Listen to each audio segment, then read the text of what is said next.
Welcome to Automotive of the World YouTube channel. San Francisco-based autonomous aerial vehicle specialist Elroy Air has unveiled a pre-production model of its vertical takeoff heavy cargo carrier, the Chaparral C1, which is capable of lifting 140 to 230 kilograms and transporting the load across ranges up to 260 nanometers.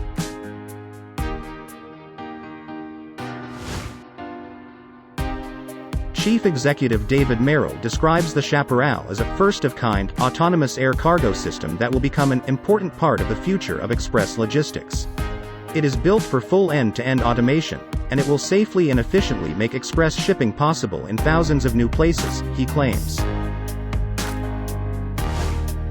The VTOL version of the Penguin CMK-2 UAS is perfect for demanding operations such as takeoff and landing in variable terrains and even in 30-knot winds. Its flight endurance of 14+ hours, payload-dependent, and 180 km range meets the requirements of various military defense missions. Moreover, the Penguin CVTOL excels as a multi-mission surveillance system. Penguin CVTOL MIL has a unique swappable nose design that allows the field replacement of payloads within seconds. The swappable nose has an integrated motor that brings additional roll stabilization and protects the payload during emergency and regular landings. Furthermore, the swappable payload design allows customers to conveniently integrate custom payloads into the Penguin CVTOL MIL.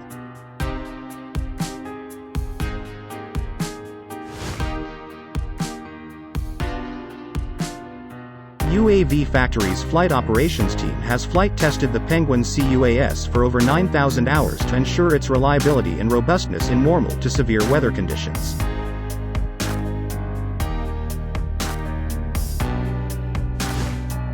Thanks to the UAV Factory's own state-of-the-art electronic fuel injection (EFI) engine, the Penguin CVTOL MIL's flight endurance is more than 14 hours.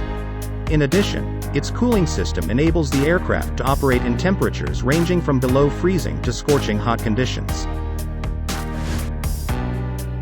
Elroy Air says it has secured agreements for over 500 aircraft from the commercial, defense and humanitarian sectors. U.S. regional carrier Mesa Airlines has signaled intent to take 150, and up to 100 will go to humanitarian support firm Air Logistics.